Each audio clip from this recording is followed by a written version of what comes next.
I think I definitely want to focus on we're live. We're Uh, live. we're live. I'm like, I think we want to talk about this. But Hello. Briar's just like, let's I'm get just this no, started. no. I want to just put the button before you plot the whole thing out and pre-record this thing. Hello, everyone. Hello, everybody. Welcome to the Neurodiversity Media Network. This is Unlearning How to Ask for Help. If you saw my workshop with Marissa last week, we talked about creating communities, and now we're going to spend the next, probably a while. Marissa and I will have lots to say on this one for many weeks about how you use those relationships. How do you have conversations with people when you need things? What does it look like to have boundaries, to have structures, to be able to say, no, that doesn't work for me? Boundaries are something you can ask for, but how do you enforce them next? Like this is a big hard thing, and especially if you are neurodivergent, especially if you are autistic, which we both are, Yeah. it's important for you to have some kind of roadmap sometimes for these conversations. And Yeah. we don't want you to feel like you're out there in the dark doing this alone. So today we're going to talk about how to do it at work because it's important. How do you Yeah. have hard conversations with people? How do you hold space for their needs and while also asserting your needs? Yeah. And we're definitely going to get into this. So let's do it. And I want to preface this by like when I gave the topic to Briar was like, no. And are you sure this is the topic? Unlearning? And I'm like, yeah, because I think I want to give some basis of where this came from. So we're in the Catalyst. It's like it's a workroom. It's a vast workroom, a virtual workroom where you come in and you sit down. And a lot of people have challenges there when they first join us because there's so many rules and so many expectations about what help looks like, how much help you're allowed to have, how much help you're allowed to ask for. What's the rule in the Facebook? Give more than you take. And I'm like, why? What if I need more and I don't have anything to give at this moment in time? Like, what if I'm so depleted? I just need to take. Then I have to rack my brain with the guilt of taking more support when I'm unable to give support. And you mentioned boundaries. Boundaries are an active conversation. I might say to you, this is what I need in order to be good. And you say, I can't do that. And that's okay. It's not a personal attack on your boundaries. It's not someone saying your boundaries are horrible or they're far reaching. It's just like, nah, I can't do it. See ya. And that's, I think I want to explore that as we go through these conversations, what that looks like. And I'm excited for people to post comments and talk about it. I want this to be like an active conversation we're having about, is it easy to ask for help? Is it easy to give help? All of these kind of things, and how much we're allowed, and how do we do it? So you were talking about work in the business side of things as business owners. So I went through down memory lane today because I was trying to find some content that I ended up creating, I guess, in 2016. And I was looking at this breadth of content that I had in 2016 about help and getting support and all of this kind of stuff. And I was like, holy moly, like this is, I've been talking about this in my brain, and in my courses and in my like stuff for so long. And I still don't have the answer. So I'm like, okay, this is the year we start to actually like break down what this looks like. So in our business, how much help are we allowed to have? So Briar, how much help are you allowed to have in your business? I mean, I feel like that's really the crux of it, right? Who says what I am allowed to have? Who says Your what bank I'm allowed? account. Right. Your Right. bank account. That's Yeah. that's for me, that's the answer.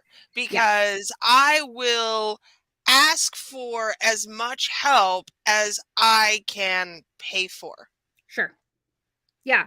And then there's like the kind of help that we basically say, I can't pay you right now, but can we barter? Can we exchange services? Can I get a sweat equity contract? Can I get, and we don't talk about sweat equity contracts enough. No, I love them actually. I'm very me passionate too. about them and having a proper contract in place. Contract, like an actual signed contract, not just like a Contract. handshake. No, Yeah, not not just a just that. handshake and a pat on Let's the do butt. this. Yeah, No, like we're no, talking an actual contract. contract. What are they? So somebody's asked, what are they? So sweat equity contract is like where basically, so for example, say Briar and I are putting together a course and it's going to be sold under my platform. We both are putting it, because we don't have money to pay ourselves and yet, because we haven't sold it, we basically are putting ourselves both under a sweat equity contract, even though it's my company, because I pay myself for the development, right? So and sometimes when you're all alone in your business, creating yourself a sweat equity contract and tracking your sweat equity dollars helps you to pay out yourself in the future. There's Yes. actually tax benefits there. There's actually, because when you're first starting out a business, you're putting all of this work. It's unpaid work. That is a value. That is actually shareholder, like that is actually money in your business. You can capture that as an invoice of owing into the business. Then when your business is profitable, you can actually pay yourself back in these. And so, and the same thing with a sweat equity. Briar, I would say, Briar, when we sell this course, we are then both getting paid this much. We have sweat equity contracts in place. So if I went off and I sold it and didn't give Briar, Briar's share, Briar's got a contract. Briar can come at me. Right. And so, yeah, I actually, yeah, hip to the turn. Yeah, I really love it. I've always had a sweat equity contract for my own self. So it's like I am putting in X number of hours. Therefore, when this reaches this amount, I will pay myself out. It's really used a lot in startups, any kind of development. People come on to teams, bands, music bands have it. You're gonna play on this album, and when we're gonna sell it, you'll get paid. Well, those are sweat equity. So you're paid for the work that you're putting in, but you'll be paid afterwards, or you'll be paid in shares, or you'll be paid, like there's a variety of ways that you can be paid. So we could go on that forever. But what I want to talk about is like having those conversations. Because sometimes you have to say to someone, listen, I don't have the money in the business right now. Do you want to come on a sweat equity? Now it's a And risk. I can say no. Let's be very clear about that. But how will you know unless you ask? You have to have these conversations. I am, and I just posted about this. I'm increasingly frustrated with people's inability to have a conversation before it all plays out in your head. Yeah. There needs to be some willingness to say the hard thing before we jump all the way to the end and, get litigious Yeah. or demand a refund Or ruin a or relationship. ruin a Like, relationship. we're burning bridges here. I've told you, I think before, my one rule for being friends with me is that if I say something stupid or out of pocket, you tell me right away. Because one, as soon as you walk away from that conversation, your brain starts to fill in the cracks, and I become like, my villain origin story starts to develop. And really, I was probably just having a conversation with someone else in my head, and I accidentally let it slip out, and it sounded somewhat relevant to you at that time, but I was actually creating like some sort of other storyline in my, because that's what I do. I have like 10 things happening all the time. It's not that I'm not paying attention to you. It's just sometimes my brain is also working on some other things while we're having that conversation. And then or I'm completely distracted, and I own that, and I missed what you were saying, and I said something completely out of pocket. Well, I'd rather me go, oh, did I say that? Holy crap. This was likely what I meant, or like I might not even remember I said it. Like, and that just happens. But then the longer you go, you've created that, you filled it in. So, you've had experiences with clients where like they think that you're off, like you're doing one thing, they create, instead of asking you what is happening, what's going on, how's my project going, how, when's the stuff happening, they're just like, I haven't heard from you. And I've had this too. I want a refund. I've had people, I was telling you earlier, I'm a marriage commissioner. I marry people. I had some people who I met with them in February on a Monday. They had emailed me on Tuesday asking me some questions. Wednesday, they fired me. Their wedding was in October. And I was like, I had to reply back. They were like, you're the worst. And I was like, I actually have 6 weddings this week. And while I want to, like, I want to celebrate that your wedding is so important to you, at this moment, it's not as important to me as it is to you. Right. The week of your wedding, I'm all yours. This week, I'm somebody else's. 6 somebody else's. Yes. And right, like I build in a lot of runway in my contracts, in my relationships, even courses. Like I'm running a program still, a little bit of spillover from the January, right? People can continue to come. If there were, okay, there were 2 people who signed up and didn't even make it into the course platform, which, as Marissa and I both know, this happens, right? This is a reality of online courses. People will sign up, they will want to be there, they will never come. However, if those people at some point in time came back to me and said, hey, I'd really like to be able to do this now, I will likely work something out with them to Yep. make myself available in some way, even if they haven't gotten their part to me, right? Yep. Like there are really ways to flex and have some grace for each other. And that's what this is about. It's about having grace for people in an industry where nothing is urgent. Yeah. Nothing. Yeah. I mean, I've had people join the Catalyst and then like 6 months later, they're like, oh my God, I haven't even used this. I'm like, I'll just adjust your start date. Like you haven't used any of the services. No problem. I'll just adjust your start date. And this will be your new billing date for your year. And they're like, wait, what? I'm like, Life welcome. happens. Let's I see would you like tomorrow, to you know? accommodate that for you. Mhm. But in return, you must accommodate that for me. Yep. 5 to 7 business days with any kind of deliverables. And it may be longer. And if it's longer, I'll keep you posted, right?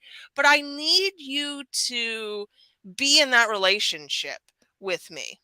Yeah. I mean, one of the Catalyst members hired somebody to do their website, and it was like 6 weeks before they could even start talking about it, never mind putting it in. And so, like, those are, I mean, those are great communication things. And of course, every business owner should make sure that they are communicating. And I'm horrible at communicating. So I'll be the first to say, "Ugh, I'm horrible at it." So I'm not going to be like set up here and be like, I'm so good at, because I'm not. And I will recognize that. But those are things where I recognize if somebody comes back to me and says, well, you didn't tell me about it, I'll be like, you're right, I didn't. And here's what I'll do. But the whole idea of asking for help is scary for people because they don't know, either one, they're not allowed, they haven't given themselves permission to be supported.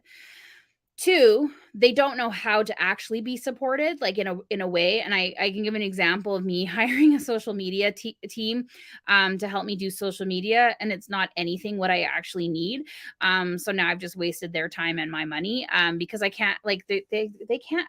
Nothing's happening because I'm the throttle point. And it took me like 2 months paying them to figure out I'm not their best client and Right. they're not my best provider, and it has no fault of their own. It's just not what I need for my brain. Does that mean I don't deserve to be supported? No. I keep No, it just means looking. you have to figure something else out that will be supportive.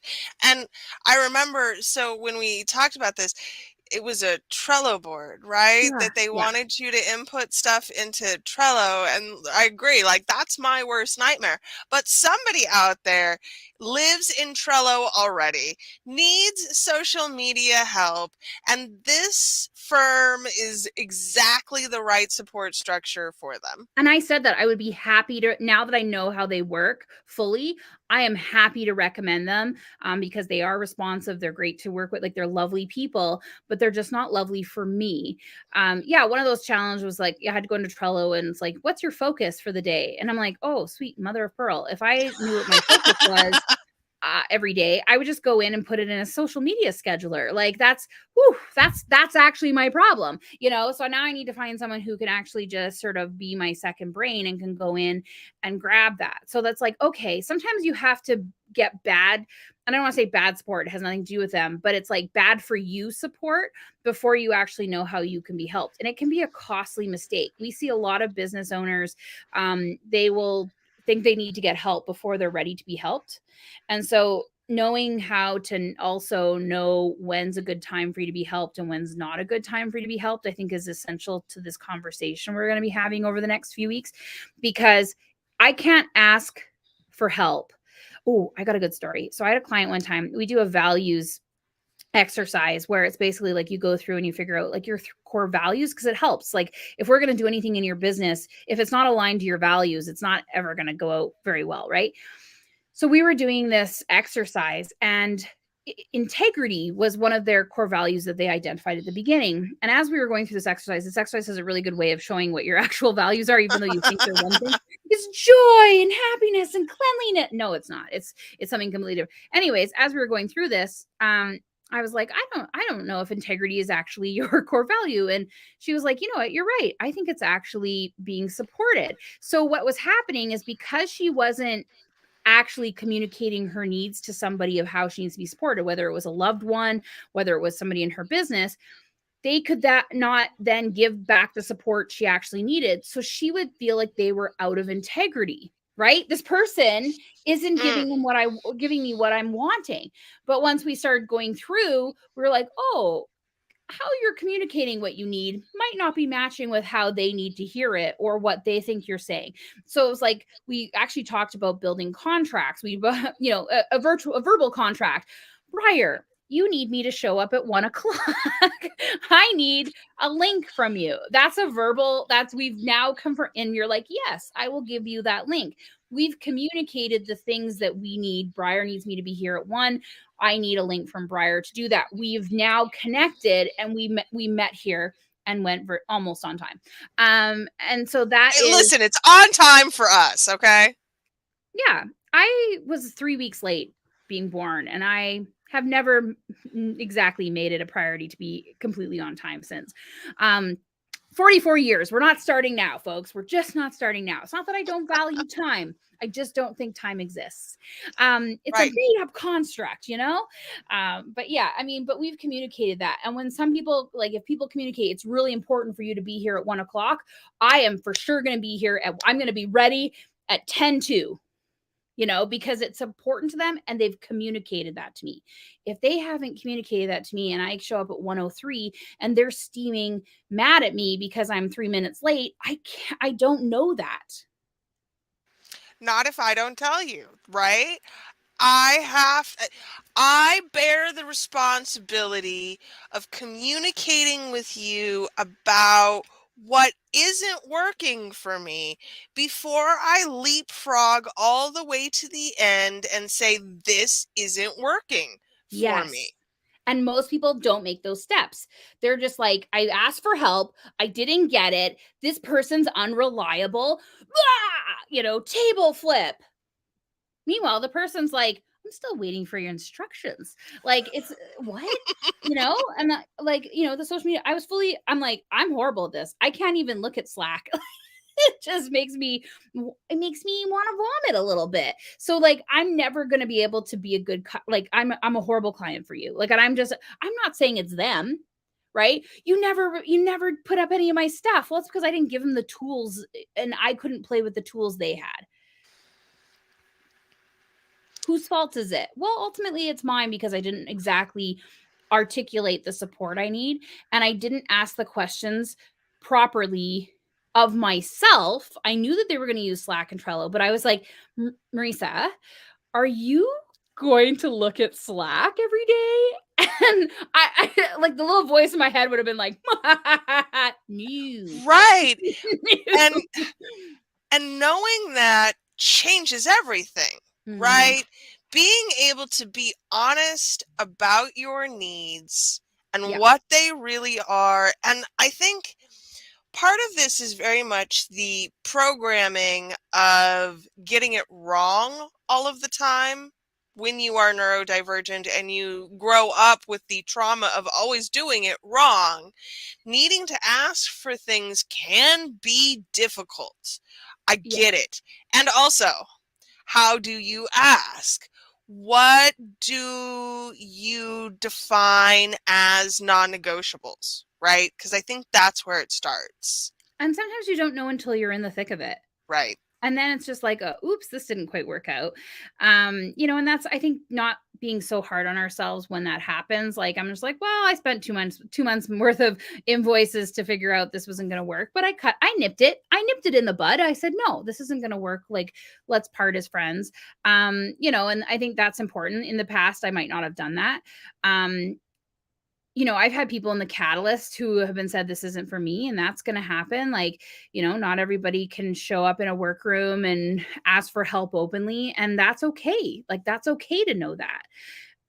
One of the things that we're trying to break down in there is, people will say, well, I don't know, do I just come in the workroom and ask for help? Yeah. What's the rules around it? There Turn on are your no mic. rules. Turn on your mic. Turn Or on the post mic. in the There are chat. no rules. Yeah, there are Right. no, like, just ask your question, and be open that somebody else other than me might respond because they're actually better at it than me. Those are probably it. One of the things I said, one person was like, I'm just worried about talking over other people. I'm like, it's okay. We're all really neurodivergent. So we're all probably just going to talk over each other. And the few folks who aren't as neurodivergent as the rest of us, they just have gotten used to us. I said, and if all else fails, if someone does say something, just say, oh, sorry, internet lag. Oh, sorry, internet lag. I didn't mean to talk over you. Learn where the off button is on the Zoom call so that you can feign a disconnect. Yeah. These are things that you should know. Oops, Wi-Fi disconnected. I mean, come on, people. Like, it doesn't matter as much as I think that people put a lot into it, but that's a lot of years of trauma. We don't have no idea. You said something about being neurodivergent and, doing it wrong. I think, I'm going to ask you this. I think I know the answer for myself, but I'm curious for yourself. So do you maybe do things then for yourself more because you either think you're doing it wrong or you are worried you're going to explain it to somebody wrong? That's a good question. I think for me, it's that I'm going to explain it wrong or not enough times or not in the way that is going to impart the information that is required. I am one of weird trauma points. I remember a Dr. Phil episode from my childhood. Not Dr. Phil trauma. Right. Like, that man owes me money for a lot of therapy. Where he was talking about, and the reason I remember this is that my parents specifically recorded it and played it for me, like to talk about, and it was lying by omission. Oh. That if and here was Dr. Phil's example. All these years later, I still remember this. That if somebody asks you to go out to the car and get the folder and the car's on fire and you come back and say, oh, well, I just didn't see it. And like, Marissa, that's my life right there. It wasn't there. I mean, the car's gone, so obviously the folder's gone too. The folder's gone too, yeah. right? Yeah. Like, that makes perfect sense to me. Yeah. But lying by omission has been a piece of trauma that's stuck with me for 42 years now. Like, yeah.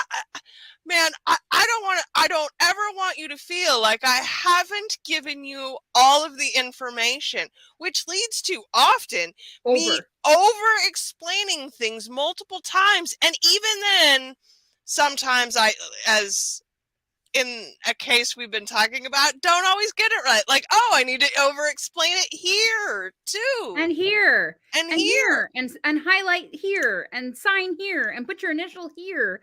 I mean, that's why they have those in those contracts, right? Like, you put your initial, you didn't read it, but you know what? They'll say that you read it because you put your initial beside it. So you probably should read what you're agreeing to. I mean, that's the thing too, is like, it's like, how many places can we put this stuff? I mean, I don't know how many places I put, like, there are no refunds. And people are like, "Well, why?" I'm like, because the actual act of you coming into the catalyst, for example, there was admin work. We set up stuff for you. We created stuff. We had anticipation. We left room for you. We created things for you to do and to take part in. Some of it very personal, and so it's labor intensive. But two is that you got a year to use it. Give yourself that space. Even if it takes you 4 or 5 months, I promise you in a week we'll use the cost of it in a day sometimes, right? Like we can really we can really be supportive in many different ways in the catalyst. It's like you didn't use it for 3 months, no problem. I'm just going to extend out your time because I'm going to capture that. But there's no refunds. You bought this for a reason. Come in here and learn how to ask for help. And, some people were like, "Oh, this isn't for me." And I get it. Like, there's just like, if it's really causing them a lot of stress, fine. But I see it a lot of times is just this hesitancy or this inability to be even like, how do I ask for help in the space?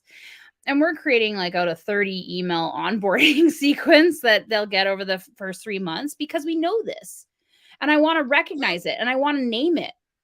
If you're not showing up in the workroom at least once or twice a week, what's in, and you're not on vacation or you're not in the middle of a launch, but even if you're in Right. the middle of If you launch, haven't used it, it's one thing, but it doesn't negate the work that went into the creation of those assets. yeah. And I want to address why people might not come in, right? It isn't because they're too busy. It isn't because like honestly, sometimes people come in there just to send out emails. Mhm. It's that personal accountability. They're not even getting like, we're not building them a business plan or a marketing plan. Some people have joined just to make sure that 20 minutes a day, a 25-minute Pomodoro clock, they got something done.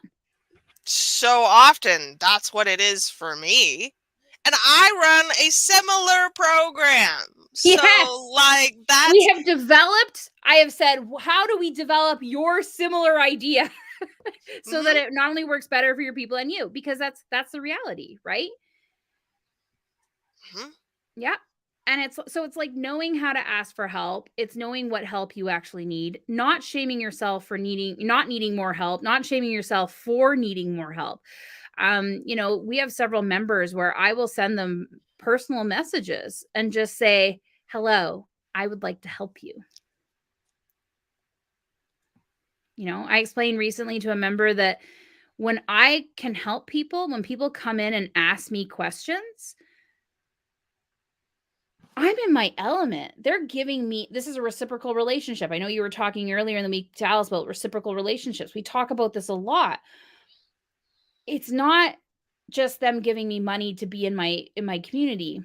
When they come in and they're an active participant and they're asking me questions, even if it's every day, 4 hours a day, I am like, "Ah," because Because that's it's what I do. stuff, right, and then you get to take those conversations, those things that you've created, those memes you've made or templates you've built, right?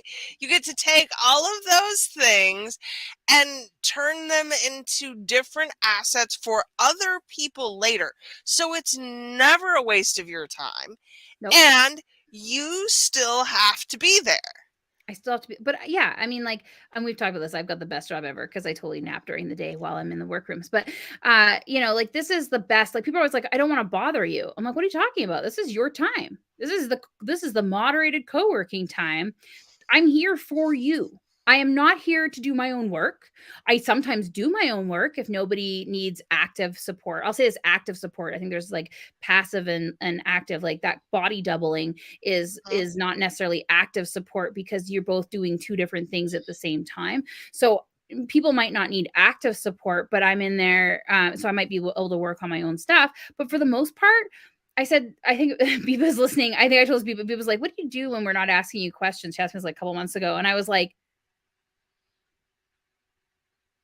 she's like, what's that? I'm like, just stare off into the distance and think about unicorns or like think about like narwhals or think about like a trip. Like, I mean, honestly. And then it's like, someone asked me a question. I'm like, I'm back in, right? Like, it's like, this is the most beautiful thing that could possibly happen. And we have people who are afraid of bothering me,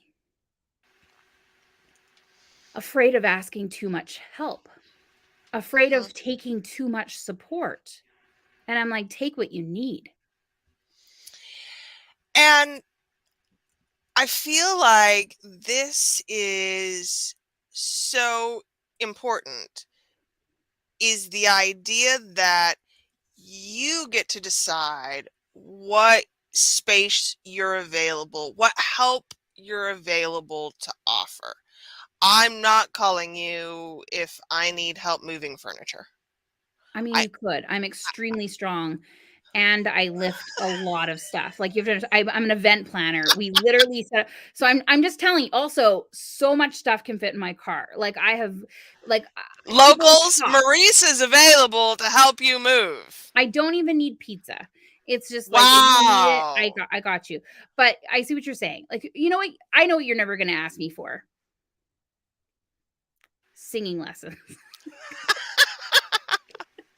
Like, first of all, I'm tone deaf. Like, I cannot. I'm like, what is that? People are like, I was in piano and organ lessons for years, and my poor mother, like, I was just like, I eventually started playing by memorization because I was like, oh, the adults are disappointed in me. I'm gonna memorize what this sounds like.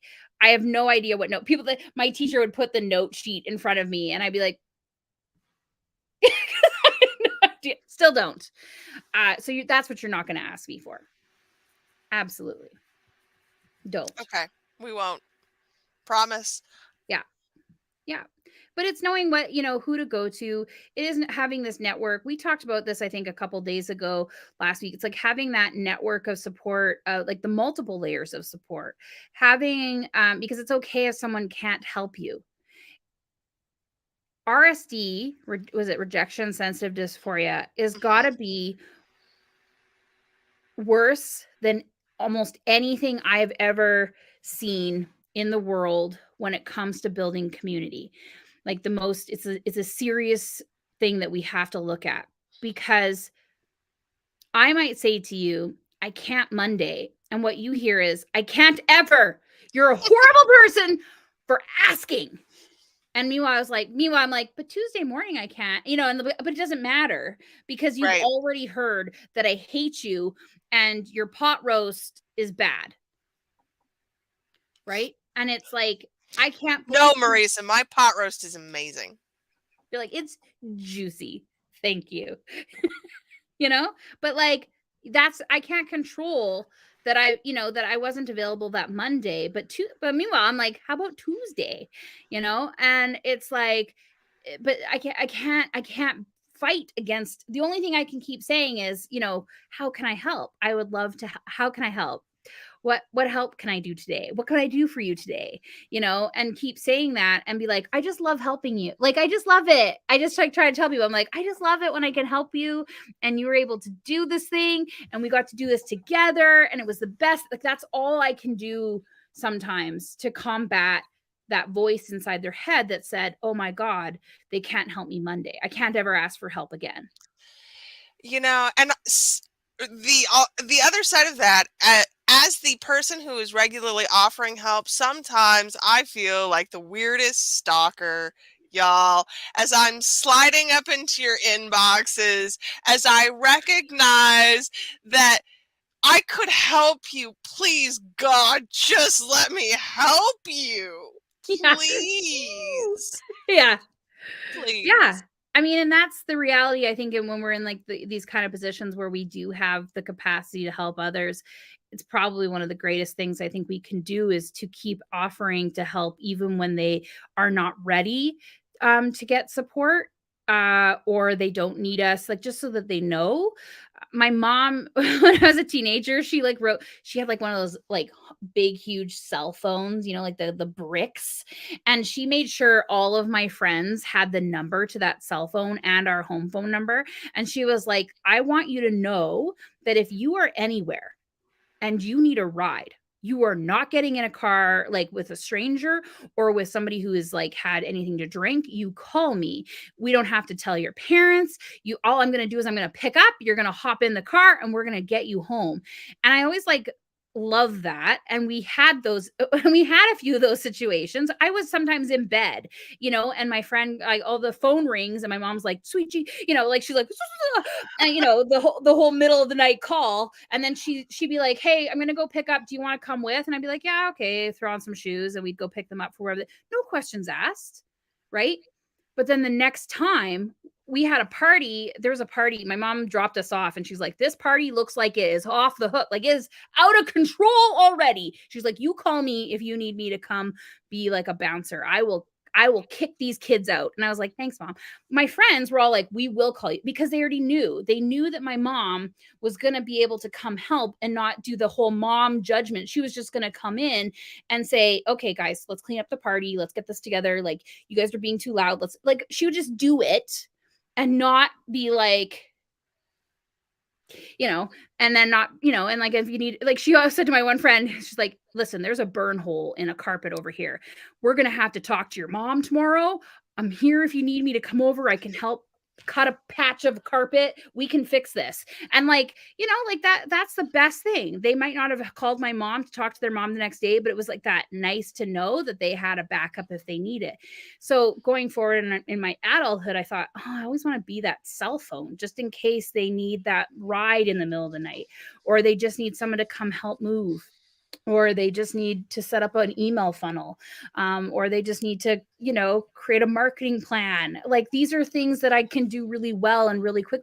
A website. I built a website yesterday in the workrooms with somebody. They were just like, I'm stuck. I don't know what to do. I'm like, And that's exactly it. It's about knowing what help that you can provide, being aware of who needs that help. yeah, And I think, y'all, this is a sales lesson here too, because if they haven't purchased, offering your help to someone isn't an immediately automatic bad thing, right? I offer to help people who haven't paid me money all the time. Maybe they hmm will pay me money, but hmm really it's about the ask. I would like to help you. Please let me help you. Yeah, and that's one of the reasons why we have always had pay it backwards payment plans in place. They're not for everybody, but they are basically, you come in and you don't pay anything up front. And when you have funds in your business, then you pay your fee backwards. We started doing that when we were organizing our shows, our pop up shows for makers. People would come to me like, "I want to be on the show, but I don't have the table fees." And I'm like, "No problem. Pay me after at the end of the show because you'll have your table fees and more." And then we would work with them to make sure that not only would they have the table fees, but they got enough to pay their rent, right? Because it's not enough just to pay the table fees. And if people came to me and I saw them working hard and like, selling their stuff, like not just sitting reading a book, and they said, I still don't have enough to pay. No problem. No problem. Pay me at the next show. And I have had people who came back. We saw it. People came back, months later and said, "Here's my table fee. Also, I'm doubling it because I want you to be able to do this for someone else." Right. And we've had pay it backwards. I had a client who paid a very, very sizable amount. Plus, it was her fees plus a percentage of the money that they made in their business. And it's always worked back. But the idea is that we're in partnership, we're in community, right? They're going to work on their business because at the end, now here's what some people don't realize. I've had people who do a pay it backwards in the catalyst and then they didn't show up and they didn't work on their business. And guess what? When the invoice came, were they surprised? Yep. And they're like, "Oh, I didn't end up using this." I'm like, "Not my problem. You signed up, you signed a contract. I made space for you. I created this for you. It's not you agreed to this, you asked for this, you came into contract, you came into a relationship with me. I did this. This is your response. Like, this is your reciprocity." You're on mute. when it comes to your business, have the contracts, right? In personal relationships, that's not always necessary, but when it's your business, the clearer I am about the guidelines, the easier it is for me to show up for them. And that benefits everyone. When I have said this is how long it's going to take, and this is what it will look like when you are done. If you do not give me what I need, we cannot make that work. So Yep.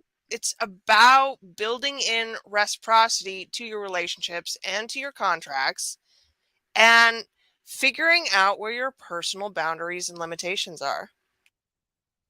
Yeah, and I mean, th this is an I'm just Lacey says, like, "I can relate to that, please just let me help you." Like, Lacey has been trying to get me to, like, help me. I mean, we've known each other for 22 years. That's probably about that length of time. And, and it's interesting, today we sat down, and because I'm fully, like, open about my chaos, I'm fully open about the things I'm doing, Lacey's able to say, "This is good for me," or "This is not good for me," so that there's no surprises.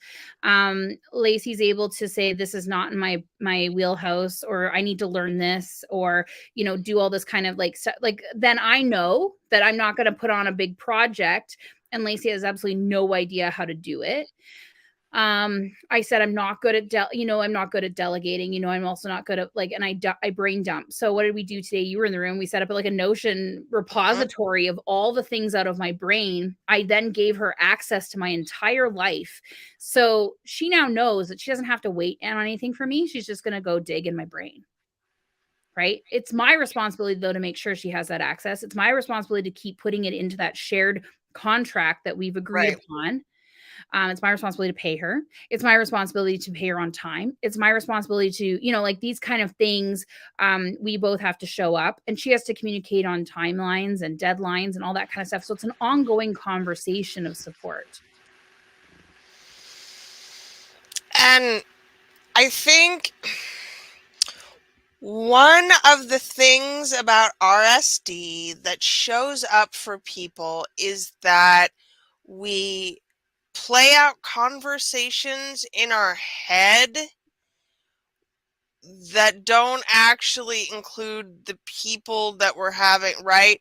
Yeah. And so I have predicted your response based on a number of previous factors, but probably very few of them, honestly, are about how you would truly respond in that situation.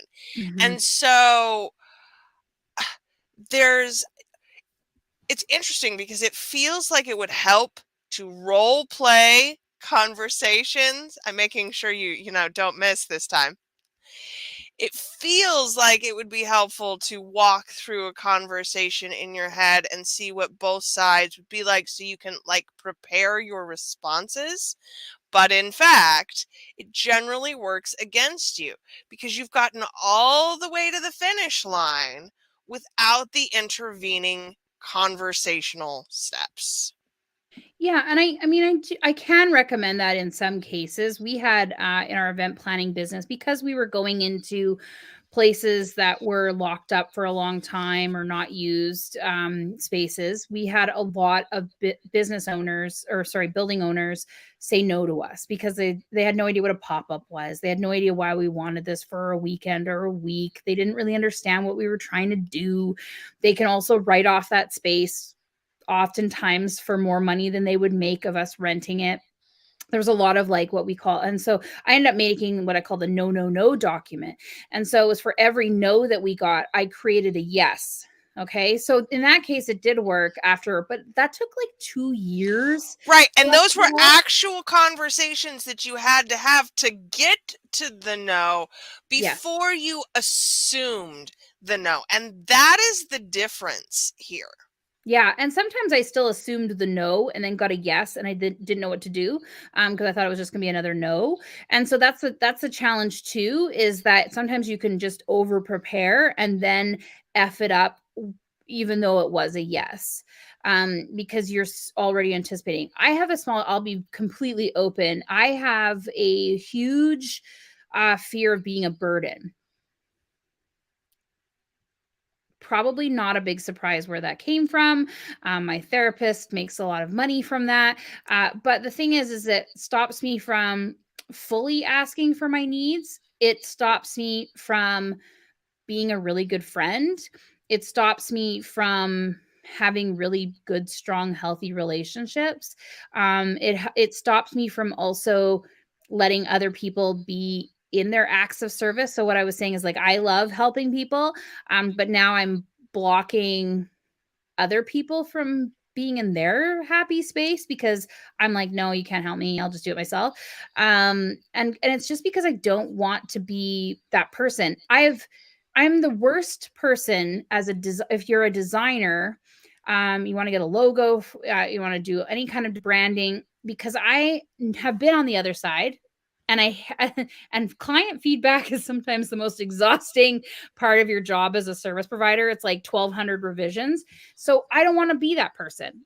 I want to be the good client that allows them to work in their element, to be creative, to build this amazing thing how they want to, with very little, minimal supervision, like nitpicking. I built this up in my head of how I'm going to be this amazing client, and I'm actually the worst.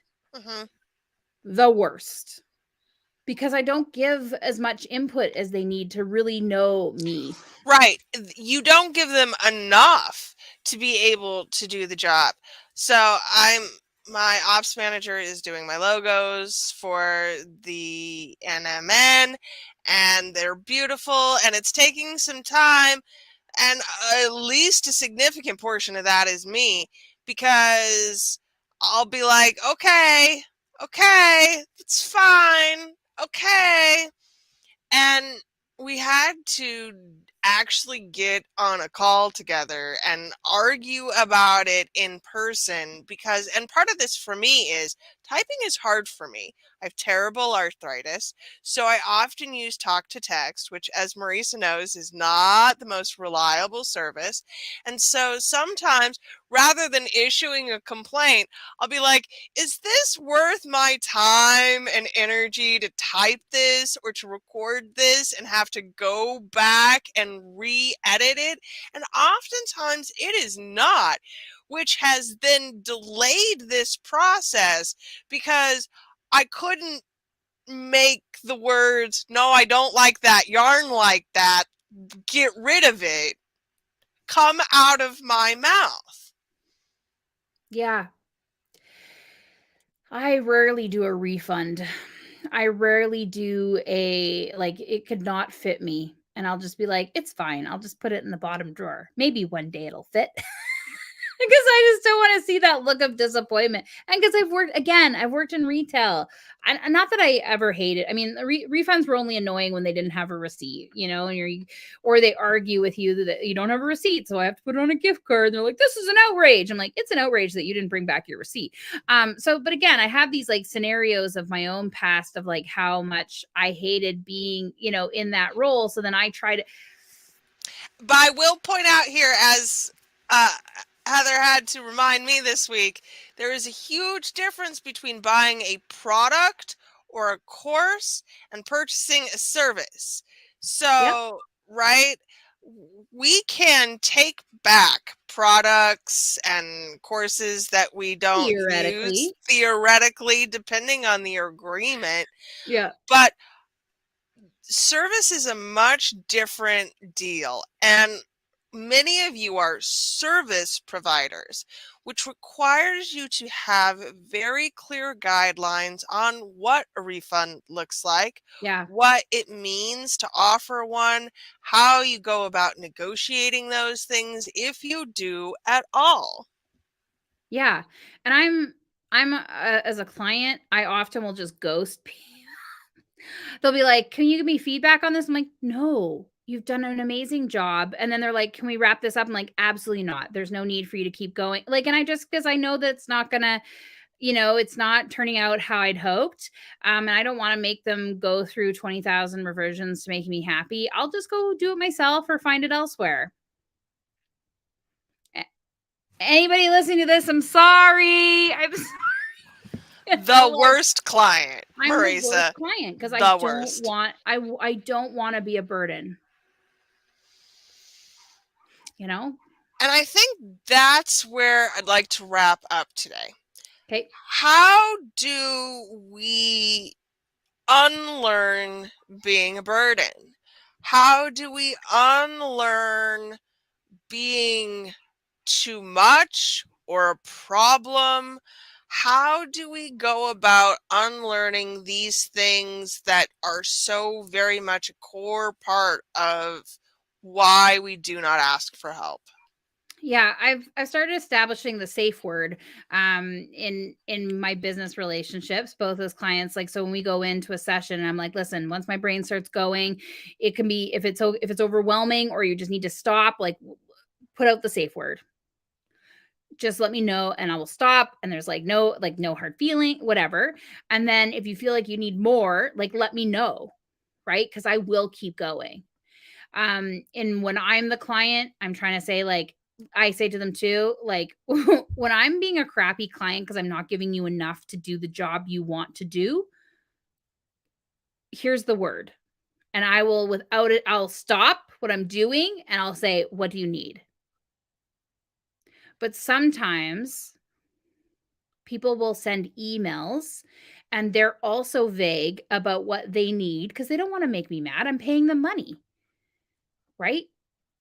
But I find the safe word actually does work because it's just this irrelevant, like, banana.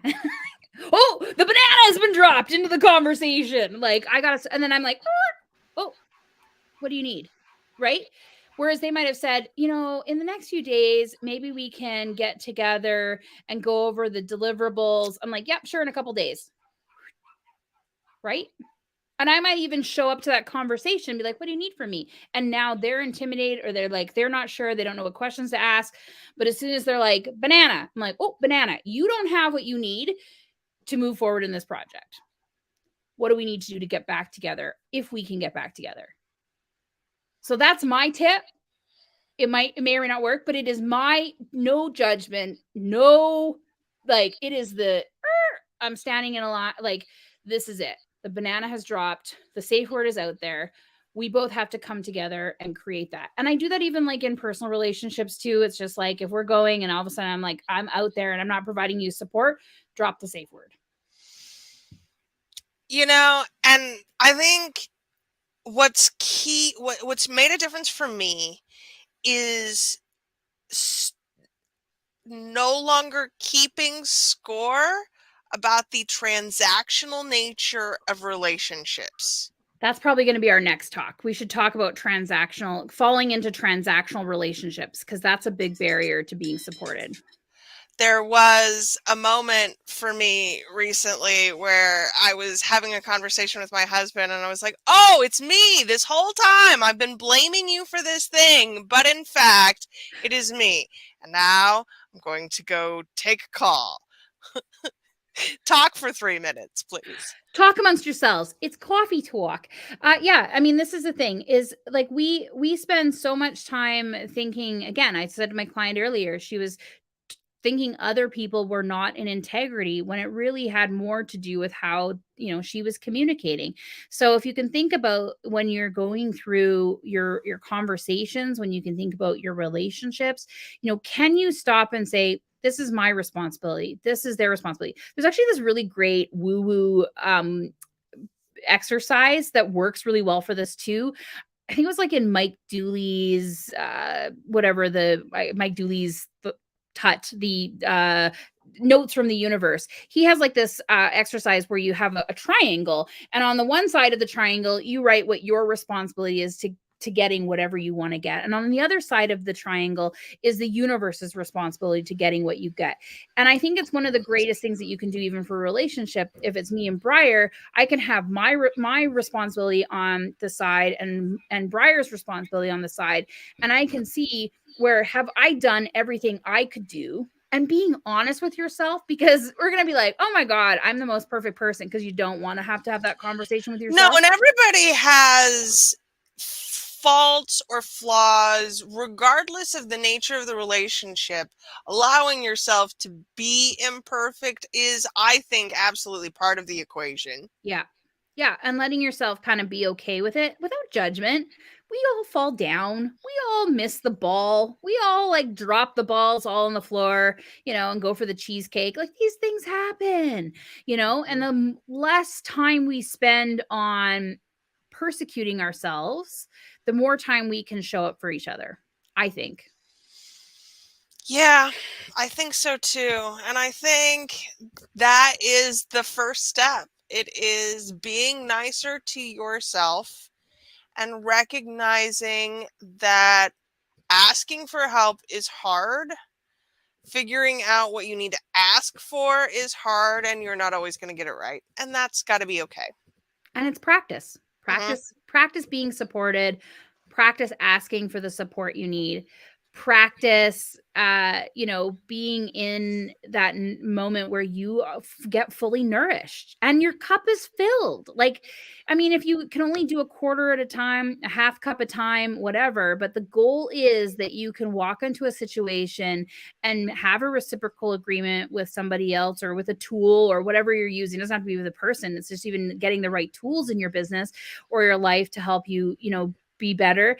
But it's like being actually able to say, I need this full spectrum. I need this full Hmm. breadth so that my cup is overflowing and I can then fill into others. And I think that's practice. That takes practice. And that is what we are going to do here for the next several months with Marissa as we unlearn how to ask for help. This has been so much fun. I'm Yeah. so excited about this show. I It's so always love chit great. chatting with you. It's going to be a good time. Yeah. So I will drop links for all of the things in comments. And y'all, please join us here again this time 2 weeks from now. We will be back. Yeah, probably with transactional relationships, because that does feel like the next place to go here. That sounds good. All right, my friend. Thanks, everybody. Thanks, y'all. We'll see you next time.